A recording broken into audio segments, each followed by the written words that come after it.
The ड्रामे का आने वाला एपिसोड बहुत ही इंटरेस्टिंग हो चुका है, जहां पर सुल्तान को जैसे ही पता चलता है कि उसकी वीडियो को वायरल कर दिया गया है और वो वीडियो जहां पर उसने परीजे की सारी सच्चाई सामने खोलकर रख दी, पर वो कहता है कि मैं तो यहाँ पर ज़ूबिया को मिलने आया था, तो यहाँ पर परीजे कैसे हो सकती है। सुल्तान जैसे ही वो वीडियो देखता है, सुल्तान तो जैसे पागल ही हो जाता है कि आखिर कौन है इस सबके पीछे, किसने मेरी वीडियो को वायरल किया है। तभी सुल्तान अब ज़ूबिया को बार बार कॉल करता है, लेकिन ज़ूबिया उसका कोई भी जवाब नहीं देती, तो क्योंकि ज़ूबिया अब उसका जवाब देना भी नहीं चाहती। चांदनी बहुत ही खुश होती है कि अब सुल्तान तड़प रहा है उससे बात करने की। अब तो सुल्तान को सच्चाई जाननी है कि आखिर इन सब के पीछे कौन है। सुल्तान को तो समझ ही नहीं आता। सुल्तान अब सोच लेता है कि वो ज़ूबिया से जाकर फेस टू फेस बात करता है कि आखिर उसने इसके साथ इतना बड़ा खेल क्यों किया। जब भी सुल्तान देखता है ज़ूबिया खुद तो सामने नहीं आई, लेकिन किसी तीसरी लड़की को इन्वॉल्व करके इसने वीडियो मेरी अपलोड की है। सुल्तान की वीडियो के हर तरफ चर्चे होते हैं, तो सुल्तान को बहुत ही गुस्सा आता है क्योंकि ज़ूबिया उसकी कॉल भी रिसीव नहीं करती। तभी सुल्तान सोच लेता है कि वो ज़ूबिया के घर जाएगा, खुद जाकर उससे बात करेगा, उससे कहेगा आखिर उसने किस बात का बदला लिया। वो तो मुझसे मोहब्बत के बड़े बड़े दावे करती थी, शायद वो फ्रॉड थी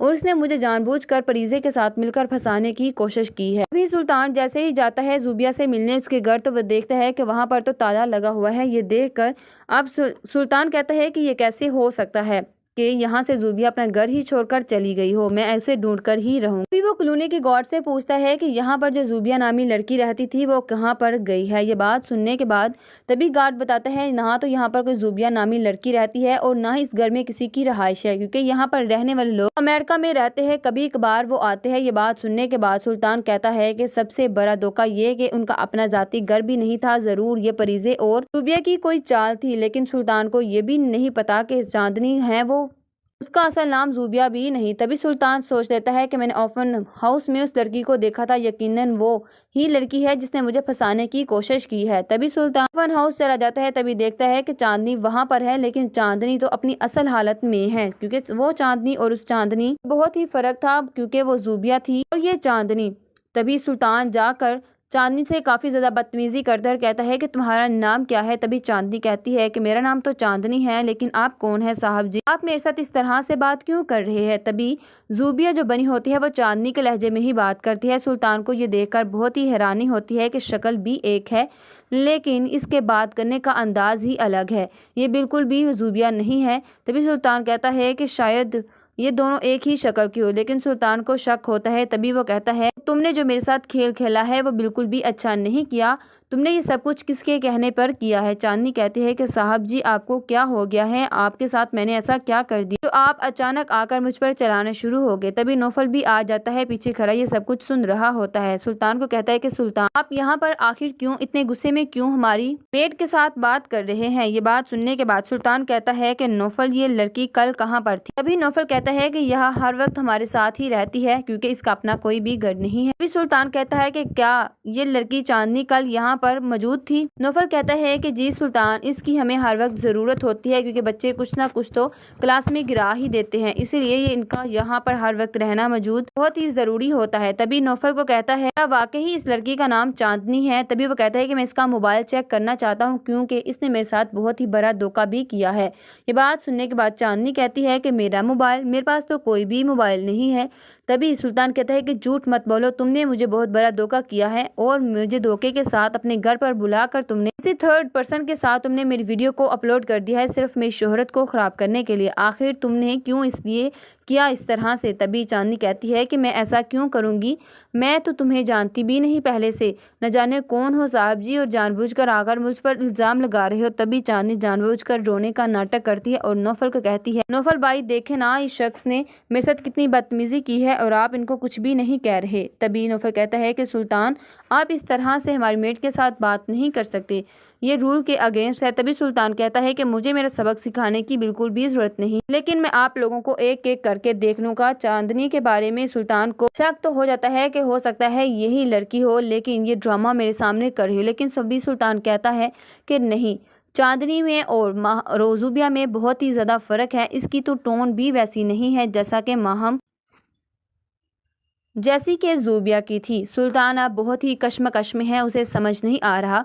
उसकी हेयरिंग भी अब सर पर है। तभी वो कहता है कि सर्वर तक तो ये वीडियो पहुंच चुकी है और बहुत ही जल्द हमारी हेयरिंग भी है, उससे पहले ही मुझे कुछ करना होगा। तभी सुल्तान कहता है बस मुझे एक दफ़ा ज़ूबिया मिल जाए, तभी मैं कहूँगा कि ये लड़की इनके हाथों बिकी हुई थी। तभी सुल्तान अब कोशिश में लग जाता है कि जो लड़की वीडियो में है, मुझे उस लड़की को ही ढूंढना होगा कि वो लड़की ही मुझे सच्चाई बता सकेगी कि आखिर इन सब के पीछे किसका हाथ है। लेकिन नौफल ने तो वो लड़की खरीदी थी, अब सुल्तान को वो लड़की कभी भी नहीं मिल पाएगी। लेकिन दूसरी तरफ सरवर भी बहुत बड़ी कश्मकश में है कि आखिर ये लड़की कौन है और यही हमारे साथ कोर्ट में जाकर गवाही दे तो असरा का केस बहुत ही जल्द सॉल्व भी हो सकता है। एक तरफ सरवर उस लड़की को ढूंढ रहा है तो दूसरी तरफ सुल्तान उस लड़की को ढूंढ रहा है। ना तो वो लड़की सुल्तान को मिलने वाली है और ना ही वो लड़की सरवर को मिलने वाली है। लेकिन अब नौफल सोच चुका है कि वो सरवर का साथ ज़रूर देगा। कोर्ट में जाकर वो और जो रिकॉर्डिंग उसने की है वो भी दिखा देगा, क्योंकि सुल्तान इस रिकॉर्डिंग पर कोई ना कोई बहाना तो बना ही लेगा कि मुझे मेडिसिन देने के बाद या फिर इस लड़की को सरवर ने खरीदा है। तो हो सकता है केस में कुछ सुल्तान को रिलीफ मिल जाए, लेकिन मैं नहीं चाहता कि सुल्तान को अब कोई भी रिलीफ मिले, क्योंकि ड्रामा बहुत ही जल्द अपनी एंडिंग स्टोरी की तरफ जा रहा है। तो सुल्तान का केस जैसे ही जाएगा कोर्ट में, तभी सुल्तान ये देखकर बहुत ही शॉक्ड हो जाएगा कि वहाँ पर तो बहुत लोग मौजूद हैं, न जाने अब इनमें से कौन है जिसने लड़की को खरीदा था। तभी जैसे ही असरा का केस खुल जाता है, तभी सुल्तान कहता है कि सरवर साहब ने मेरे ऊपर इतना घटिया इल्ज़ाम लगाया, मेरी मेंटली सिचुएशन को ख़राब करके इन्होंने मुझे एक लड़की के साथ इतना ज़्यादा बदनाम करने की कोशिश की है। तभी सरवर अपनी सफाई में बहुत ज़्यादा कुछ कहने की कोशिश करता है, लेकिन सरवर की सफाई नहीं मानी जाती कि आखिर आप अपनी बहन का घर क्यों बर्बाद करना चाहते हैं और क्यों आपने ये सब कुछ किया। सुल्तान की आपने क्यों बेइज्जती करवाई, क्यों उन्होंने शोहरत को ख़राब किया। आपको इस बारे में माफ़ नहीं किया जाएगा, आप पर भी कानून लागू किया जाएगा। सरवर बहुत ही ज़्यादा कहता है कि ना तो मैं इस लड़की को जानता हूँ और ना ही इस वीडियो से मेरा कोई ताल्लुक़ वास्ता है। लेकिन सुल्तान कहता है कि सरवर साहब आप झूठ बोल रहे हैं, आपने तो हर मुमकिन कोशिश की है मेरी सिचुएशन को ख़राब करने की, लेकिन फिर भी आप मेरी पोजीशन को ख़राब नहीं कर पाए। तभी नौफल भी एंटर हो जाता है वो वीडियो लेकर जो इसके बिहाइंड सीन्स में शामिल है। तभी नौफल कहता है कि सुल्तान साहब आप झूठ बोल रहे हैं, क्योंकि आपकी ये वीडियो फेक नहीं बल्कि ये वीडियो 100% रियल है और मेरे पास इसके लिए गवाह भी मौजूद हैं। सरवर की जब ये देखता है तो सरवर बहुत ही हैरान रह जाता है कि ये नौफल ने क्या सारा खेल खेला था सुल्तान के साथ। सरवर तो अब सोच में पड़ जाता है कि आखिर क्या मामला है जिसकी वजह से नौफल ने किया, या फिर वो असरा की वजह से ही ये खेल खेल रहा था। दूसरी तरफ सुल्तान के तो पांव तले ज़मीन ही निकल जाती है जब वो वहाँ पर परीज़े को देखता है। तभी वो परीज़े को देखकर बहुत ही हैरान हो जाता है और अपनी मेंटली सिचुएशन को फिर खो देता है। उसकी स्टेबिलिटी वहाँ पर नहीं रह सकती, क्योंकि वो परीज़े को देखने के बाद इतना परेशान हो जाता है। तभी वो कहता है कि अब तो न जाने मेरे साथ क्या होने वाला है। तभी परीज़े वहाँ पर हाजिर होती है और कहती है कि जज साहब, जो कुछ भी इस वीडियो में है ये सब कुछ 100% रियल है, इसमें कुछ भी फेक नहीं, क्योंकि सुल्तान ऐसा ही शख्स है, वो हर दूसरी लड़की को अपनी मोहब्बत के जाल में फंसाकर उसे पागल करने की कोशिश करता है, जिस तरह के इन्होंने असरा को कर रखा है। मुझे तो लगा था ये अपनी बीवी के साथ कुछ अलहदा ही अंदाज में होगा। शोहर तो अपनी बीवियों के लिए बहुत ही पॉजेसिव होते हैं, लेकिन सुल्तान को शायद अपने आप के अलावा मोहब्बत किसी और से हो ही नहीं सकती। तभी परीज़े जज के सामने सारी हकीकत खोलकर रख देती है कि किस तरह सुल्तान ने मेरी शादी वाले दिन मुझे घर से भगाया। जब मैं इनसे शादी के लिए नहीं मानती थी तो उसने कहा कि मैं जहर खा लूँगा और जो भी केस आएगा वो तुम पर ही आएगा। इसीलिए मुझे एक होटल के रूम में ले जाने के बाद इन्होंने कहा कि मुझसे शादी नहीं करना चाहते थे, बल्कि अपने बदले की आग में इन्होंने ये सब कुछ किया।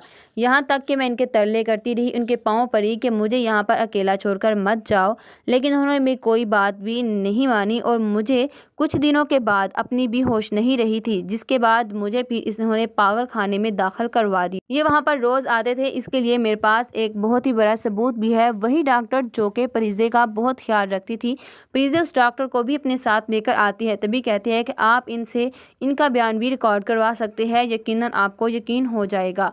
तभी जज साहब डॉक्टर को भी आने की इजाज़त दे देता है। तभी जज साहब को डॉक्टर कहती है कि जो कुछ भी परीज़े ने कहा वो सब कुछ सच था। जब सुल्तान हमारे पास परीज़े को छोड़कर गए तो परीज़े की सिचुएशन बहुत ही बुरी ख़राब थी और जैसे ये सुल्तान को देखती थी तो इनको फिर से झटके लगना शुरू हो जाते थे और मैंने सुल्तान को आने से मना कर दिया तो परीज़े काफ़ी ज़्यादा अपनी लाइफ में स्टेबल हो गई थी। ये भी सच है कि सुल्तान को मना करने के बाद सुल्तान को बहुत ही गुस्सा आता था और जब पता चला कि सुल्तान को परीज़े अब यहाँ पर मौजूद नहीं, सुल्तान उसके बाद दोबारा वहाँ पर एक चक्कर भी नहीं लगाया और ना ही सुल्तान ने शायद परीज़े को भी ढूंढने की कोशिश की, क्योंकि सुल्तान को लगा होगा कि वो ठीक होकर यहाँ से चली गई है।